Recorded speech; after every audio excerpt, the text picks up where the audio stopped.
Plane का destination था Florida. Plane mid air में गायब हो जाता है। जब उन्हें बताया गया जल्दी से प्लेन उड़ता है और फिर कभी नहीं मिलता। दोस्तों सोचिए, अगर एक एरोप्लेन उड़ाया जाए और वो अचानक हवा में गुम हो जाए, कोई पता ना चले कि कहां गया, कोई सबूत ना मिले, कोई क्रैश रिपोर्ट ना आए, और फिर सोचिए कि वो प्लेन 37 इयर्स के बाद अचानक किसी एयरपोर्ट पर लैंड कर जाए, बिल्कुल वैसे ही जैसे उड़ाया गया था, बिना किसी डैमेज के, बिना किसी टाइम के असर के। क्या यह मुमकिन है? यही है कहानी पैन AM 914 की, जो दुनिया के सबसे पॉपुलर एविएशन मिस्ट्रीज में से एक है। कहानी के मुताबिक एक प्लेन जो 1955 में न्यूयॉर्क से उड़ता है, अचानक रडार से गायब हो जाता है, लेकिन 37 इयर्स के बाद 1992 में वेनेजुएला के एयरपोर्ट पर अचानक लैंड कर लेता है। सवाल यह है, क्या यह कहानी सच है? क्या यह टाइम ट्रेवल था, या यह सिर्फ एक वायरल अर्बन लेजेंड है? चैनल को सब्सक्राइब नहीं किया तो सब्सक्राइब करके बेल आइकन को भी क्लिक कर दें, ताकि आपको आने वाली वीडियोस का नोटिफिकेशन मिलता रहे। कहानी के मुताबिक 2 जुलाई 1955 को न्यूयॉर्क से एक प्लेन उड़ता है, जिसमें 57 पैसेंजर्स और एक क्रू होता है। प्लेन का डेस्टिनेशन था फ्लोरिडा, लेकिन कहानी के हिसाब से प्लेन मिड एयर में गायब हो जाता है। ना रडार पर मिलता है, ना क्रैश का कोई निशान मिलता है।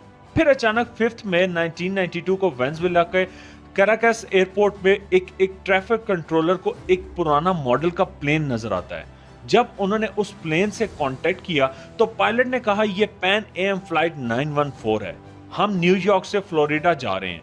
जब उन्हें बताया गया कि वो 1992 में है तो उनका जवाब शॉक में था। फिर कहते हैं कि पायलट प्लेन में इंजन चालू करता है, जल्दी से प्लेन उड़ता है और फिर कभी नहीं मिलता। प्लेन के रनवे पर जो फ्लाइट लोग मिलते हैं उसमें 1955 की डिटेल्स होती हैं। ये स्टोरी कई मैगजीन्स में छपी, कई YouTube वीडियोस में वायरल हुई और लोगों के लिए ये मिस्ट्री बन गई।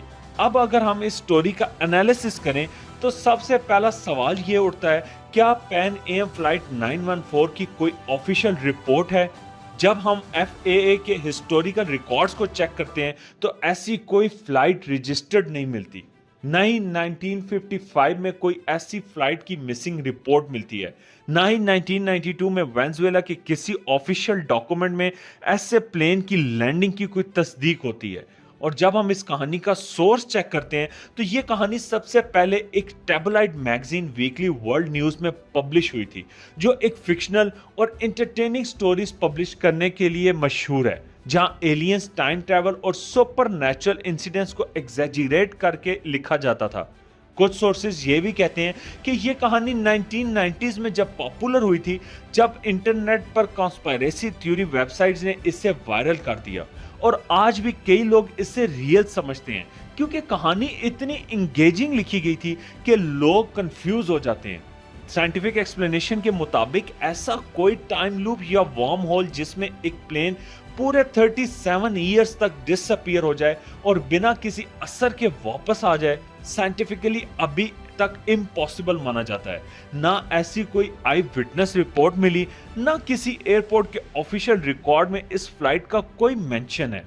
तो दोस्तों, एरोप्लेन 914 की कहानी दुनिया के सबसे इंटरेस्टिंग मिस्ट्रीज में से एक जरूर है, लेकिन जब हम इसे फैक्ट्स की रोशनी में देखते हैं तो लगता है कि ये सिर्फ एक अर्बन लेजेंड है, एक कहानी जो वायरल होने के लिए लिखी गई थी। अगर ये वाकया रियल होता तो एविएशन हिस्ट्री में इसकी हेडलाइंस होती, इंटरनेशनल इन्वेस्टिगेशन होती और ये दुनिया की सबसे बड़ी ब्रेकिंग न्यूज बनती। लेकिन इस कहानी का ना कोई ऑफिशियल रिकॉर्ड है, ना कोई ऑथेंटिक विटनेस, सिर्फ एक पुरानी टैबलॉइड मैगजीन और वायरल स्टोरीज हैं। लेकिन एक चीज क्लियर है, ऐसी मिस्ट्रीज हमें सोचने पर मजबूर करती हैं। शायद इसीलिए लोग इन कहानियों में इतना इंटरेस्ट लेते हैं। हमें हर कहानी को बिना वेरीफाई किए सच नहीं मानना चाहिए, लेकिन अगर कहानी इंटरेस्टिंग हो तो उससे सुनते जरूर रहना चाहिए। आपको क्या लगता है? क्या आपको लगता है कि ऐसी मिस्ट्रीज में कोई सच छुपा होता है, या ये सिर्फ अफवाह होती हैं? कमेंट्स में अपनी राय का इजहार जरूर कीजिएगा। अगर वीडियो पसंद आई हो तो लाइक करें, शेयर करें और सब्सक्राइब करें। सुनो जरा फैक्ट्स को, जहां हर कहानी फैक्ट्स और एनालिसिस के साथ समझाई जाती है। अपने प्यारों का और अपने मुल्क का ख्याल रखिए।